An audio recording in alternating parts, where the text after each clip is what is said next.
ceux qui veulent s'aimer. Et le cœur de la ville abattu sous mes pas, de Passy à Belleville, toi Paris, tu m'as pris dans tes bras. Bonjour les amis, comment ça va? J'espère que tout va bien. بالتالي أول حتة دي أبطل أترجمها لأن كل مرة بترجمها. ازيكم يا أصدقائي، أتمنى إنه كله تمام. فالمفروض إنكم حفظتوها بقى خلاص. Ok. Alors, aujourd'hui nous avons la leçon 16. عندنا النهاردة درس رقم 16. J'espère que tout va bien et que vous ayez un peu révisé les leçons passées. Alors, comme je vous ai dit la fois passée, la dernière leçon, qu'on a changé, on a terminé les salutations et à présent nous allons travailler les ponctuations. زي ما قلت لكم في آخر درس إنه إحنا خلصنا السلامات ودلوقتي هنشتغل في البونكتواسيون اللي هي النقطة والكوما والحاجات دي كلها. فاحنا النهارده في الباج اللي قدامنا ديت او السلايد اللي قدامنا عندنا nous avons notre premier slide. Il y a là les signes de ponctuation. احنا في هنا عندنا علامات البونكتواسيون. طبعا عشان ما يبقاش درس تقيل عليكم فاحنا كل مرة هناخد 2 زي ما كنا بناخد السلامات كده مش تبقى حاجة خفيفة عليكم. Alors, les signes de ponctuation. Le premier, le point. ده ايه هي العلامات البونكتواسيون؟ أول حاجة النقطة. النقطة دي امتى بنستعملها؟ Le point indique la fin de la phrase. النقطة بتفهمنا إنه دي آخر الجملة. point يعني أنا خلاص فكرتي اللي أنا حطيتها في الجملة خلصت. نقطة. exemple, la maison est au sommet de la colline. المثل يعني البيت في آخر الكولين اللي هي التل. فبعد الكولين حطينا بوان. فاكرين انتوا لما احنا قلنا انه الجملة بتبتدي بماجيسكول وبتخلص ببوان وبيكون ليها معنى في الأول خالص في الدروس. دي تبقى جملة متكاملة. D'accord? Alors, le deuxième signe de ponctuation, تاني علامة بتاعت البونكتواسيون la virgule. La virgule اللي هي بالعربي الفاصلة، بالإنجليش كوما. أوكي، la virgule. الفيرجول دي بتبقى عبارة عن إني أنا بتكلم في جملة وعايزة أفصل حاجة في النص أو أخليها واضحة أكتر أو تسلسل من الكلمات أو فكرتي لسه ما خلصتش، فأنا بحط فاصلة وبكمل الجملة. لما أحط بوان في آخر الجملة يعني خلاص الفكرة بتاعتي خلصت.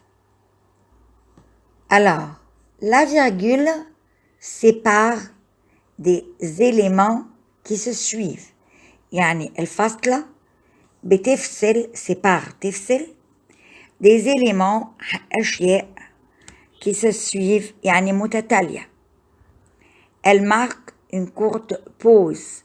هي عبارة عن سكتة صغيرة كده.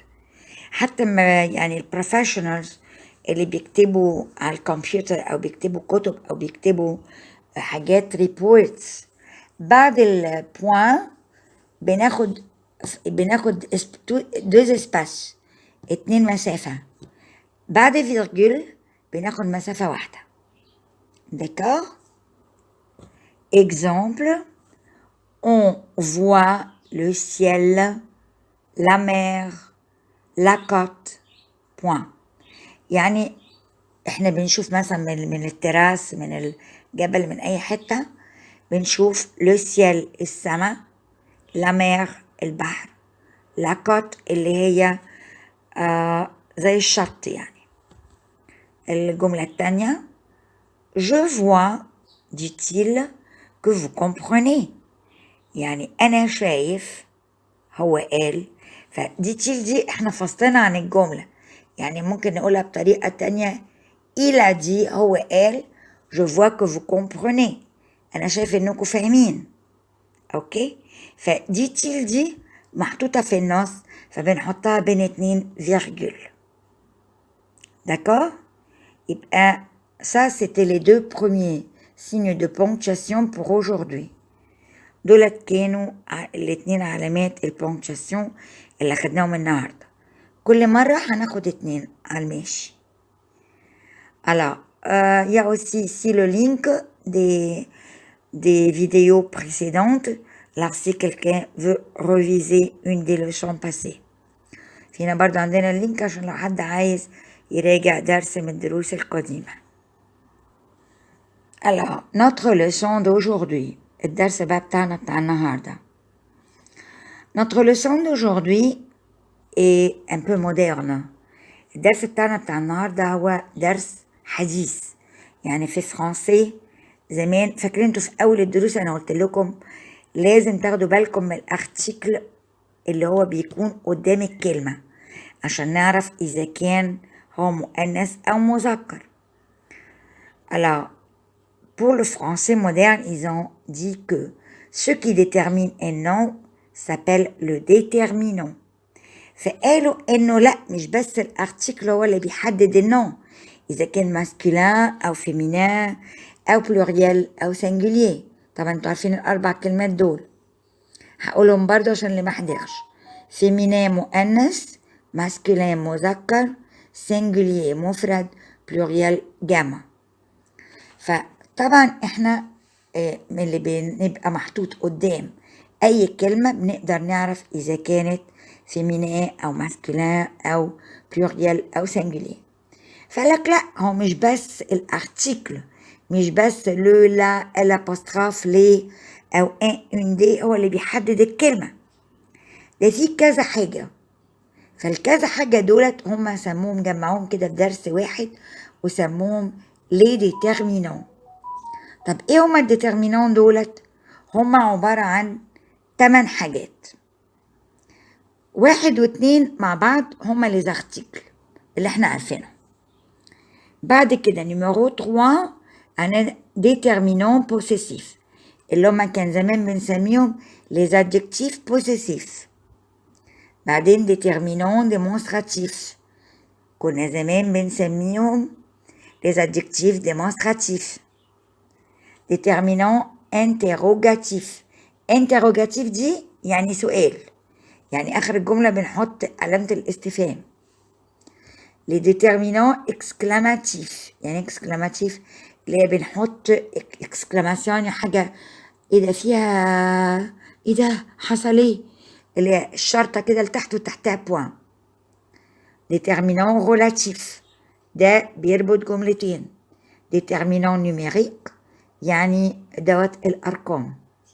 طبعا ال8 دول احنا مش هناخدهم في درس واحد عشان ايه ما نكلكعش، فاحنا هناخد كل مرة 2 عشان احنا طبعا نقدر نلحق عليهم. بس انتوا يكون دايما في مخكم الجدول ده، انه لي ديترمينون عبارة عن 8 حاجات، كل مرة هناخد 2. في القديم كنا بنسمي 1 و2 مع بعض les articles. تمام، وبرضو احنا عشان نتفاهمهم نقول عليهم les articles.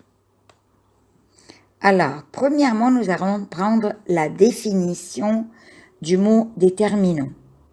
définition يعني الخلاصة، يعني أنا ما أجي أقول لك يعني إيه déterminant، اشرح لي يعني إيه déterminant، فأنت لازم تديني كده يعني جملة تشرح لي كلمة déterminant. هي دي معنى الديفينيسيون، الخلاصة. فعندنا هنا الديفينيسيون بتاع كلمة ديترمينون اللي احنا قلنا حطينا قبل الكلمة عشان تدلنا إذا كانت فيمينين أو ماسكولين أو بلوريال أو سنجولير. فعندنا les déterminants référents ou identifiants، يعني الديترمينون اللي هما بيحددوا لنا أو بيفهمونا. permettent d'identifier بيسمحوا لنا ان احنا نقدر نحدد un être بني آدم une chose شيء و un concept. concept يعني ايه؟ يعني مثلا انا ما اقول الحقيقة، طب الحقيقة دي ما هياش ولا بني آدم ولا شيء، دي اللي اسمها concept. لما اجي اقول لا فوا الايمان، دي مش حاجة ملموسة.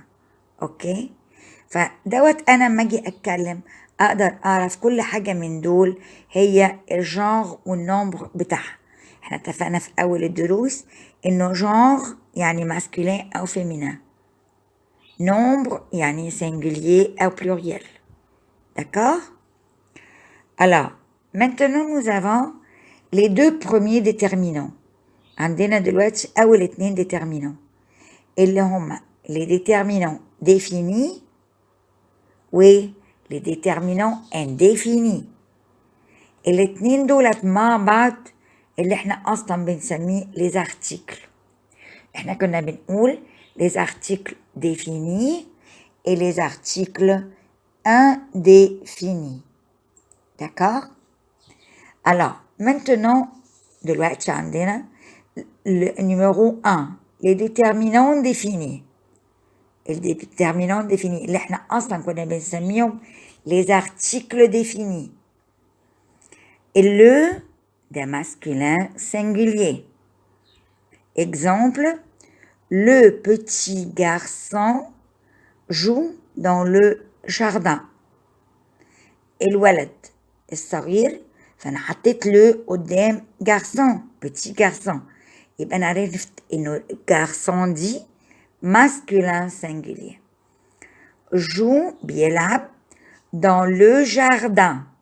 le جاية قدام jardin يعني بيلعب في الحديقة. حديقة، شوفوا خلوا بالكم الحديقة بالعربي féminin، لكن هي أصلا بفرنسي le jardin masculin. فأنا عرفت كمان إنه جاردين masculin. مين اللي حددها لي؟ الارتيكل لو. طب نيجي بعد كده عندنا لا féminin singulier. Exemple, la chatte miaule au balcon. la chatte القطة، يعني احنا عرفنا هنا الشات دي مؤنث عشان مذكر بتاعها لو شا. لا شات ميول. ايه ميول؟ الصوت اللي بتطلعه القطة ده اسمه لو ميولمان، فالفيرب بتاعه لا شات ميول. زي ما اقول انه لو جارسون بارل، القطة ما بتتكلمش، القطة بتعمل مياو كده، دي الميول. au balcon في البلكونة. الابوستروف ده article بنستعمله للماسكولين et féminin singulier. امتى بقى؟ devant un nom qui commence par une voyelle. يعني أي اسم بيبتدي بفويل سواء كان masculin أو féminin، طالما ابتدى بفويل فأنا بحط له الابوستروف. ايه هما الفويل؟ أنا حطهم له كده عشان لو حد ما رجعش الدرس الأولاني أو نسيهم. A, E, I, O, U, Y دولت les 6 فويل، دولت ال6 فويل اللي عندنا. اوكي، خلوا بالكم انا ما اجي اقول 6 بقول 6 بتسمعوا الاس، لكن اما اجي احط كلمه بعد 6 فباكل الاس الاخيره، فبقول les 6 فويل، مش بقول les 6 فويل. مثلا بقول ايه les 6 garçons، ما بقولش les 6 garçons، بشيل الاس الاخيره. exemple l'oiseau العصفورة. الوازو ده يعني ده بالفرنسي عصفور. ان وازو بنقول بالفرنسي، بس بالعربي بنقول العصفور، العصفورة واحد. فالوازو في فرنسي هو ماسكولين، حطيت له apostrophe. chante sur la branche. العصفور بيغني على، بيغرد يعني على الفرع الشجر، برانش ده فرع الشجرة. اوكي. ممكن كمان مثلا l'école de ma sœur est loin de la maison. l'école بنقول une école، هنا احنا كنا بنقول un oiseau حطينا لها الاباستراف، بنقول une école برضو حطينا لها الاباستراف. l'école de ma sœur بتاعت أختي est loin بعيدة de la maison عن البيت. هي مش مكتوبة الجملة دي، بس انتوا اتعودوا انكم تسمعوا حاجات بالزيادة من اللي مكتوب. d'accord. bon alors après ça لسه احنا في كل ده في الديترمينون ديفيني او ما نسميه الارتيكل ديفيني. اللي LES بنقول ايه ليه دي بقى؟ سواء كان الكلمة اللي بعد اللي ماسكولين او فيمينان بلوريال يبقى ليه. يبقى انا ما اشوف اللي اعرف انه الكلمة اللي بعدها بلوريال جمع، سواء بقى كانت فيمينان او ماسكولين بتاخد اس. les enfants خلوا بالكم عشان enfant بتبتدي بفويال فانا بعمل liaison. يعني ايه liaison؟ اني بربط الاس بالاو. les enfants sont en ادي liaison تانية en classe. les enfants sont en classe يعني الاطفال في الكلاس في الفصل. d'accord. alors comme ça on a terminé les articles définis ou les déterminants définis. نيجي دلوقتي les articles indéfinis. خلوا بالكم اللي مش فاكر الارتيكل دول احنا خدناهم في اول السنة ان وان. طب انا بقول امتى بستعمل الديفيني؟ لما يكون الاسم معروف. اقول le garçon qui court dans la rue، الولد اللي بيجري في الشارع، عشان كده بسميه ديفيني. الانديفيني بقول un garçon crie dans la rue، ولد ده اي ولد crie dans la rue. فالديفيني بيبقى محدد، الانديفيني غير محدد. احنا خدناها قبل كده بذكرها لكم بس. طيب ليه ديترمينون انديفيني اللي هم مش محددين؟ un masculin singulier. exemple un gendarme sonne à la porte. gendarme ده عسكري، ممكن ده مش جاندارمري، ده مش بوليسيه، ده عسكري جاندارم من الجيش يعني. sonne بيخبط à la porte على الباب. une féminin singulier مؤنث مفرد. exemple une grande voiture عربية كبيرة a stoppé وقفت sous la maison تحت البيت. دي ده بقى عشان مين؟ عشان الماسكولين والفيمينين بلوريال. سواء كان بلوريال يعني جمع، سواء كان مؤنث او مذكر نفس الحاجة بياخد اس، او على حسب الدروس اللي لسه هناخدها في بلوريال قدام. exemple tu achètes des livres ou des magazines. يعني tu دي احنا اتفقنا قبل كده انها مش باينة، لان tu انا بستعملها سواء كان ولد او بنت. فعايزة اقول بقى لولد او لبنت انت اشتريت او انت اشتريتي كتب دي ليفر او مجلات مجازين مجلات. tu achètes des livres ou des magazines. d'accord. احنا كده nous avons terminé les articles. خلصنا الارتيكل اللي هي les déterminants définis ou indéfinis. note importante خلوا بالكم chaque leçon كل درس nous aborderons 2 déterminants. هناخد 2 déterminants، مش هناخدهم كلهم مع بعض عشان تلحقوا تذاكروهم كمان وتراجعوهم. D'accord? Alors, la page suivante, c'est la lecture. الصفحة اللي بعد كده عندنا قراءة. Nous avions décidé de faire des conversations à la place de la lecture ordinaire. احنا اتفقنا ان احنا هنعمل conversation يعني مناقشة، يعني 2 بيردوا على بعض بدل ما نعمل قراءة عادية عشان نتعود انه لما حد يكلمنا فرنسي نعرف نرد نقول ايه. طيب vous vous rappelez la fois passée la conversation de la fois passée؟ انتوا تتذكروا المناقشة بتاعت المرة اللي فاتت؟ Alors la journaliste, il y a une journaliste, mademoiselle Vivienne, elle avait téléphoné à monsieur Jacques Martineau. C'est un musicien. Elle lui a téléphoné pour prendre un rendez-vous. Vous vous souvenez؟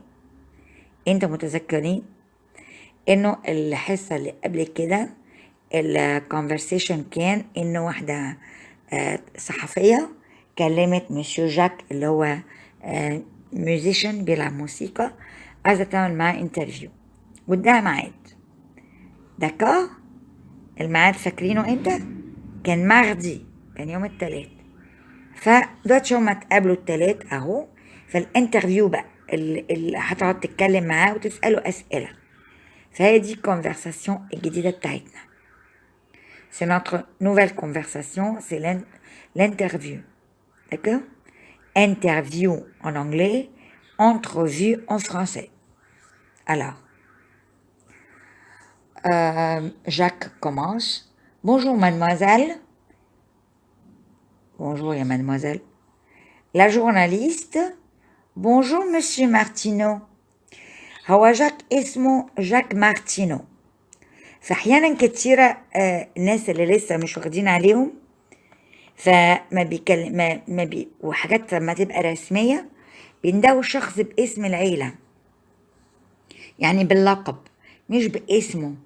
فهي بتقوله بونجور مسيو مارتينو عشان ده اللقب بتاعه مارتينو. داكور؟ جاك par ici. Est-ce que vous voulez un café؟ هو واخدها كافيه عشان يقعدوا يتكلموا، فهو معندوش مكتب، فبيقولها اتفضلي من هنا، هل تحبي فنجان قهوة؟ فولونتي. فولونتي يعني بكل سرور، يعني أيوة اخد طبعا بكل سرور. جاك voulez-vous une cigarette؟ تحبي سجارة؟ Non merci, je ne fume pas. Je peux commencer؟ لا شكرا أنا ما بدخنش. Je ne fume pas. ممكن أبتدي بقى الانترفيو بتاعي؟ Je peux commencer؟ راح قال لها d'accord. فالجورناليست بقى بتسأله Vous êtes musicien. Vous aimez Bach, Mozart, Beethoven. طبعا باخ وموزار وبيتهوفن دول 3 موسيقيين كلاسيك. لما يقول المقطوعة بتاعت بيتهوفن كذا، بتاعت باخ، بتاعت موزار. باخ ده على فكرة ألماني عشان اسمه ده تقيل قوي، باخ. اوكي؟ فهي بتسأله هل انت بتحب الموسيقيين دول؟ فجاك بيرد عليها بيان سور، طبعا، يعني أي موسيقي بيخش يذاكر في الكونسرفاتوار أو في أي معهد موسيقي بيبقى عندهم الموسيقى في كل العصور، وبيبقى بالذات الموسيقى الكلاسيك. ده تمام؟ إنها دي عملت طفرة في الموسيقى العالمية. فهي دلوقتي بتسأله على ناس أقل شهرة برضك من باخ وموزار وبيتهوفن. بتقوله إيه أوسي جيرشوين إيه بارتوك، برضو جيرشوين وبارتوك. يعني حتى أي حد مثلا بيكون عنده معلومات بسيطة عن الموسيقى بيبقى سامع أكتر عن باخ وموزار وبيتهوفن. بالانجلش اسمها موتزارت، عشان لو حد سمعها ما قلتش ده غير ده. اوكي. فهو طبعا جاك بيقول لها طبعا، ومش بس يعني باخ وموزار وبيتهوفن، كمان جيرشوين وبارتوك.